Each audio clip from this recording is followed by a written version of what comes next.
Olá, tudo bem com vocês? Sejam bem-vindos para mais uma aula de Biologia para o primeiro ano. Eu sou o professor Carlos e hoje nós vamos falar de aminoácidos e proteínas.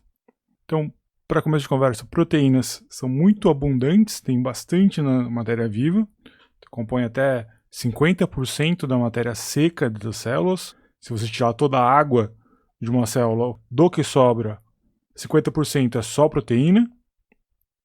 E as proteínas são compostos por aminoácidos. E quais são as funções das proteínas? Bom, proteína serve para muita coisa. A proteína pode servir de formato estrutural, sustentando estruturas do organismo. Ela pode servir como reserva energética, como por exemplo o leite, que é tanto usado na alimentação humana através da amamentação, mas também o leite de vaca que a gente compra para beber. Então ele serve como um alimento. Outra fonte de muita proteína que nós temos é as carnes. Todo tipo de carne ela é muito rica em proteínas. Nós também usamos as proteínas para nos movimentar. O músculo tem muita proteína, actina e miosina, e são essas proteínas que fazem o músculo se contrair e relaxar. Outras funções das proteínas é o transporte.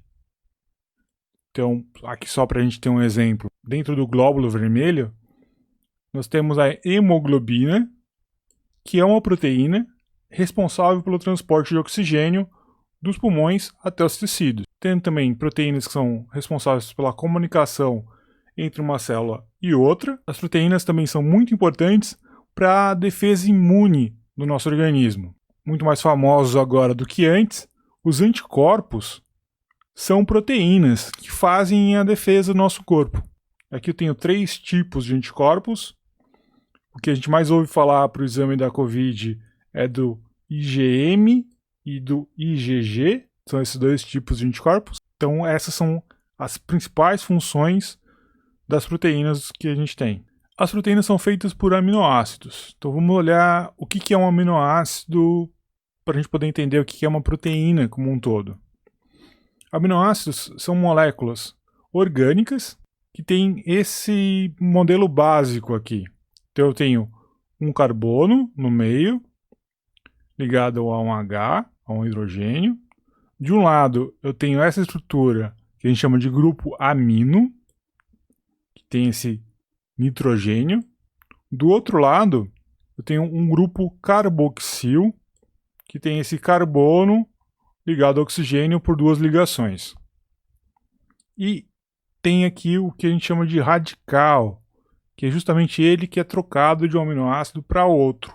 É ele que faz a diferença entre os aminoácidos. Para fazer uma proteína, existem 20 aminoácidos disponíveis. Aqui nesse slide eu estou mostrando os 20 aminoácidos para vocês. Notem as estruturas. Todos eles têm aqueles 2 grupos que eu falei para vocês. Amino e o carboxil. Se vocês olharem aqui, todos eles têm, e tem esse Hzinho do outro lado também.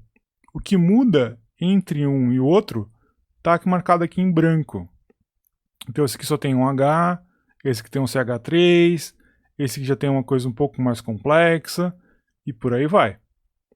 Então, aquela estrutura básica que a gente mostrou agora se repete para todos eles. O que muda é só esse radical que está ligado ao carbono do meio.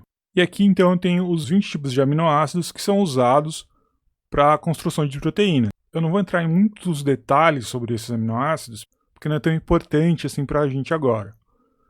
Mas entre eles a gente tem a glicina, alanina, vanila, leucina, isoleucina, prolina, triptofano, tirosina e vários outros. Esses aminoácidos a gente pode classificar eles de acordo com alguns critérios. Esse grupo aqui de cima são os não polares. Esses aminoácidos não polares, eles são hidrofóbicos, ou seja, eles não lidam muito bem com a água. Por outro lado, esses aminoácidos do segundo grupo, que a gente chama de polar, serina, treonina, cisteína, tirosina, asparagina e glutamina, são os aminoácidos hidrofílicos, ou seja, eles lidam muito bem com a água. Eles são bem solúveis em água. No terceiro grupo são esses aqui, que são carregados eletricamente. Então eu tenho os ácidos e os básicos. Os ácidos, vejam que aqui ele tem uma carga negativa, enquanto que os básicos têm umas cargas positivas aqui, ó.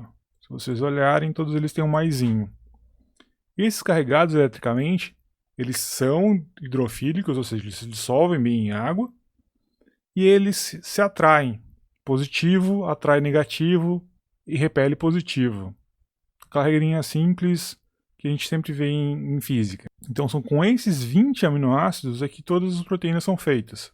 Ou melhor, a partir desses 20 aminoácidos que todas as proteínas são feitas. Então, um aminoácido pode se ligar a um outro aminoácido, formando um polímero de aminoácidos. E essa ligação entre um aminoácido e outro aminoácido é chamada de ligação peptídica. E o polímero de aminoácidos é chamado de polipeptídeo.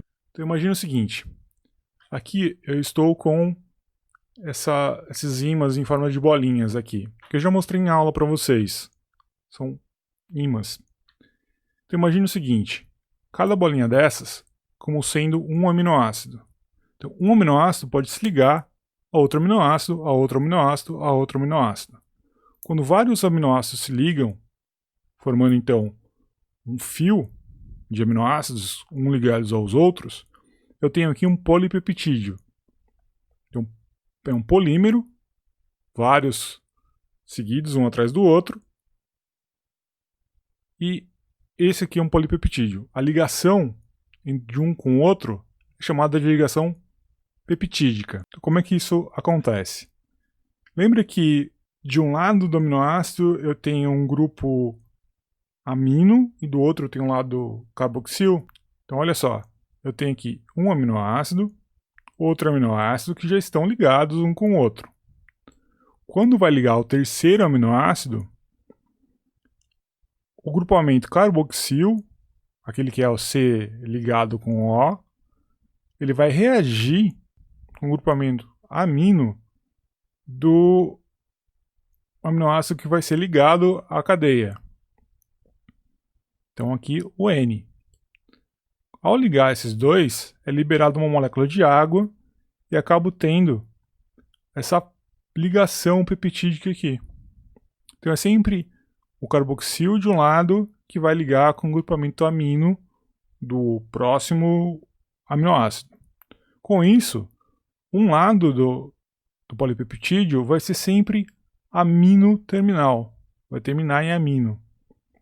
Do outro lado, vai terminar em carboxílico, como está mostrando aqui embaixo. Numa ponta, eu tenho um amino, do outro lado, eu tenho um carboxil. A gente acaba traduzindo isso como amino ou N-terminal, uma ponta, e a outra ponta, carboxil ou C-terminal. Então, assim, eu acabo formando um polímero de aminoácidos. Como eu falei aqui, a ligação de um com o outro é uma ligação peptídica feita desse jeito. E aqui eu tenho 1, 2, 3 aminoácidos com duas ligações peptídicas aqui no meio, ligando esses dois. Isso normalmente acontece milhares de vezes, tendo polímeros gigantescos. Cada polipeptídeo tem uma sequência linear única de aminoácidos. A sequência de aminoácidos que aqui, ó, histidina, serina, glicina e por aí vai, essa sequência de aminoácidos é a identidade daquele polipeptídeo. Os peptídeos podem ter desde poucos aminoácidos até milhares de aminoácidos. Depende muito da função que ele vai ter no organismo. Então o que é uma proteína? Uma proteína pode ser um ou mais polipeptídeos, grandes polipeptídeos. Como exemplo aqui, eu tenho uma hemoglobina. Essa hemoglobina ela é formada por 4 polipeptídeos. Cada polipeptídeo aqui está com uma cor diferente. Então, azul, marrom, verde e aqui em rosa. A gente costuma dizer que um único polipeptídeo acima de 70 aminoácidos já dá para ser considerado uma proteína. Para baixo disso, acaba sendo chamado de polipeptídeo mesmo. A maioria das toxinas presentes nos venenos de cobra, de escorpião, de aranha, entre outros, são pequenos polipeptídeos, de 20, 30 aminoácidos, às vezes menos. E essas proteínas, elas têm níveis estruturais. Então aqui, essas proteínas elas podem ter 4 tipos de estruturas. Então, a estrutura primária, a secundária, terciária e a quaternária. E a função da proteína depende da estrutura dela. Vamos olhar agora essas 4 estruturas. A estrutura primária é a sequência de aminoácidos ligados, ou seja, é exatamente como esse fio aqui. Um aminoácido ligado ao outro, formando um grande fio. Esse grande fio não tem nenhum dobramento ou nada parecido. É só um fio de aminoácidos. Então aqui um exemplo um pouco maior. Aqui eu tenho uma sequência de aminoácidos que está aqui sem um formato específico. De um lado eu tenho o grupo amino e do outro lado eu tenho um grupo carboxil. Basicamente pegar esse aqui e ficar chacoalhando. Não tem nenhuma estrutura nessa estrutura primária a não ser a sequência dos aminoácidos. E então a gente vai para a estrutura secundária. A estrutura secundária é feita pela interação de um aminoácido com o outro, além do seu vizinho. Essa interação é feita por pontes de hidrogênios entre esses aminoácidos. Se a gente voltar lá para o slide onde eu apresento aminoácidos para vocês, vários desses aminoácidos podem formar pontes de hidrogênio, como a gente falou lá na aula de água, que uma molécula de água interage com outra molécula de água. A mesma coisa pode acontecer entre os aminoácidos. E a estrutura secundária, ao invés de ser uns fios simples assim, ela acaba tendo 2 formatos básicos, ou alfa-hélice ou folha beta-preguiada. Mas o que é isso? A alfa-hélice ela é nada mais nada menos do que essa estrutura que é um fio, estrutura primária, enrolando em cima de si mesma, formando um grande espiral. Olha só.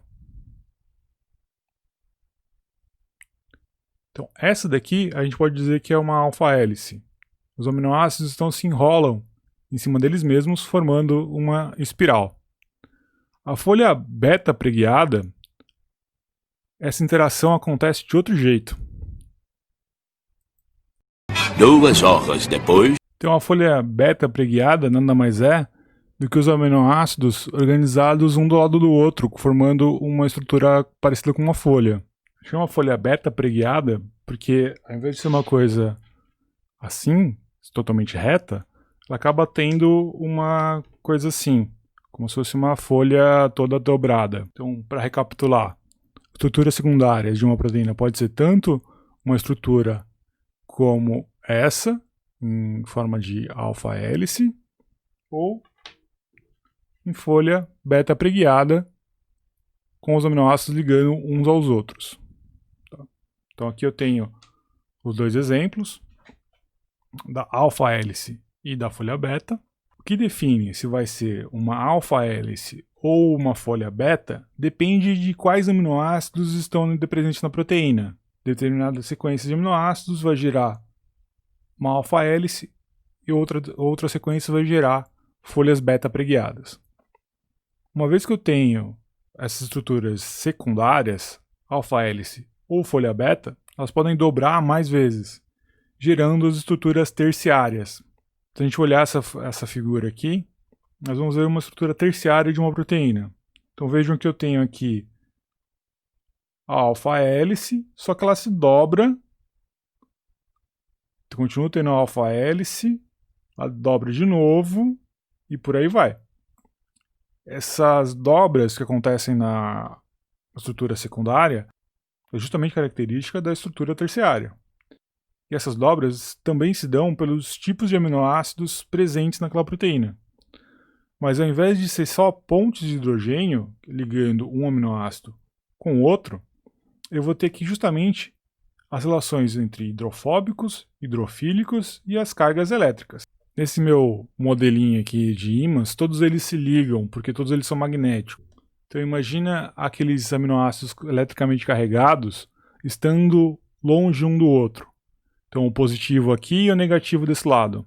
Eles vão acabar se atraindo e se ligando, formando estruturas completamente diferentes da folha beta-preguiada ou da alfa-hélice.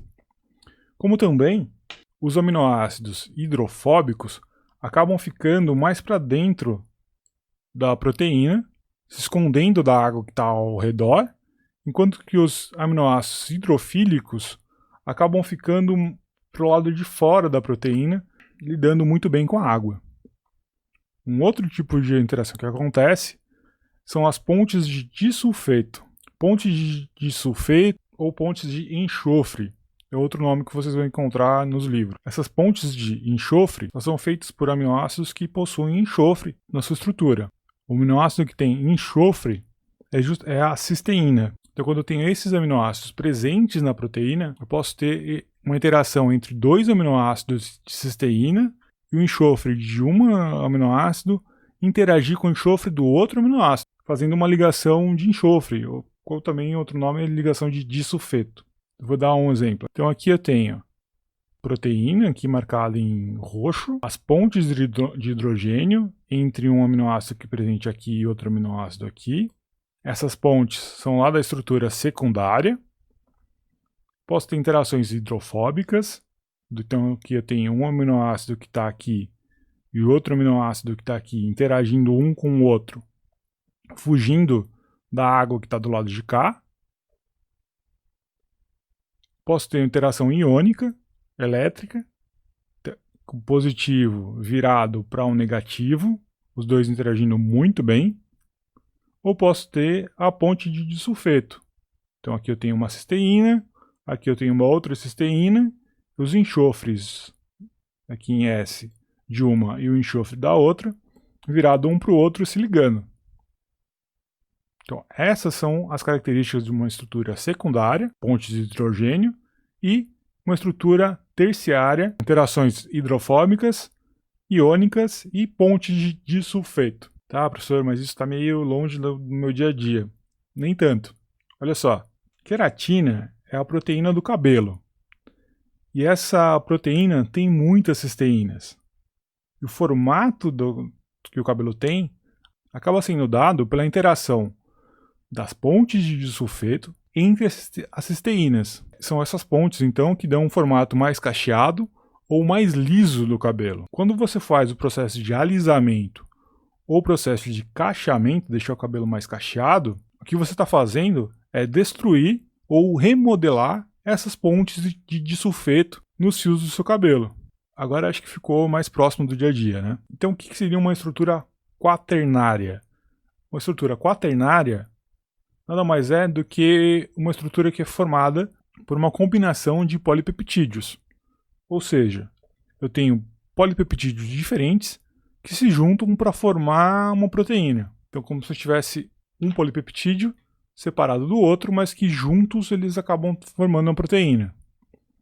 Então, por exemplo, aqui eu tenho o colágeno, que vocês já devem ter ouvido falar, que dá vigor à pele e a outros órgãos. O colágeno ele é uma proteína com estrutura quaternária, e essa proteína ela é feita por 3 polipeptídeos que se juntam formando como se fosse uma corda, como está mostrado aqui embaixo. Então, esse polipeptídeo aqui ele é separado desse outro, eles não estão ligados diretamente, assim como esse terceiro aqui também não está. Mas a junção dos 3 é que forma o colágeno. Outro exemplo de estrutura quaternária é a hemoglobina, mostrada aqui nessa figura.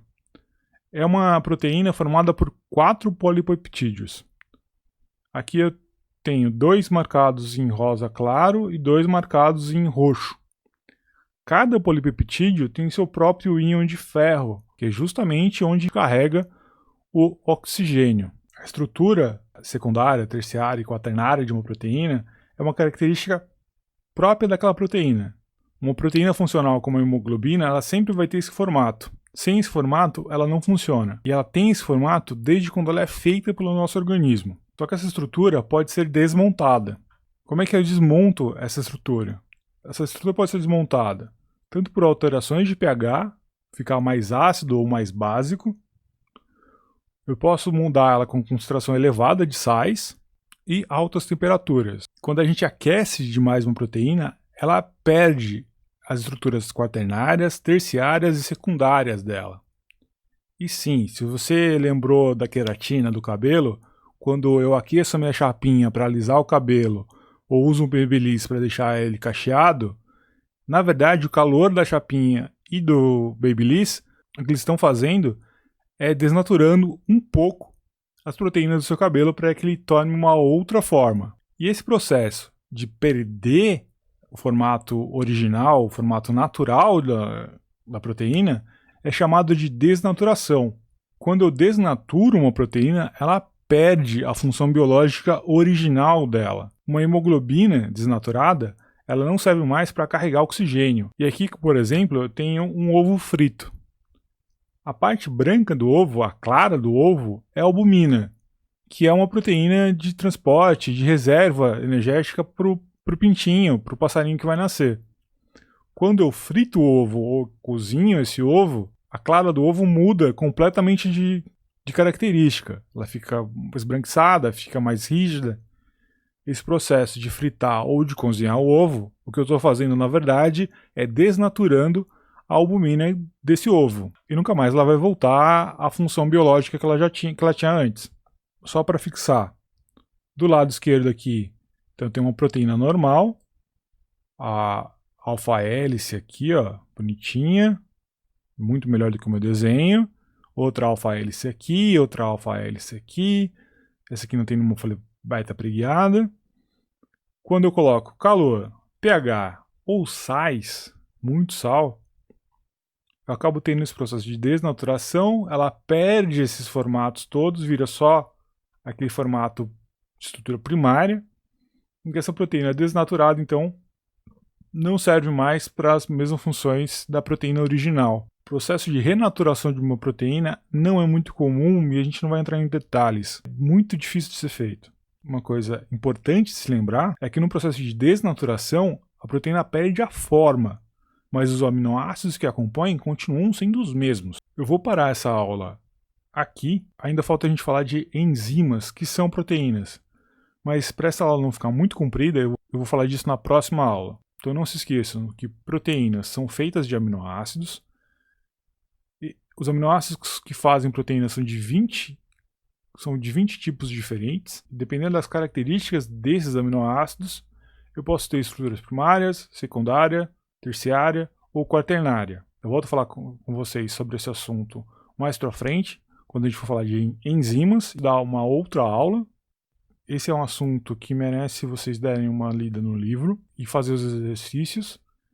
Eu espero que vocês tenham gostado do vídeo, tenham entendido e terem entendido o modelinho aqui dos ímãs. Eu espero vocês nos fóruns de discussão para a gente tirar as dúvidas. Como eu sempre digo, não guardem as dúvidas para vocês.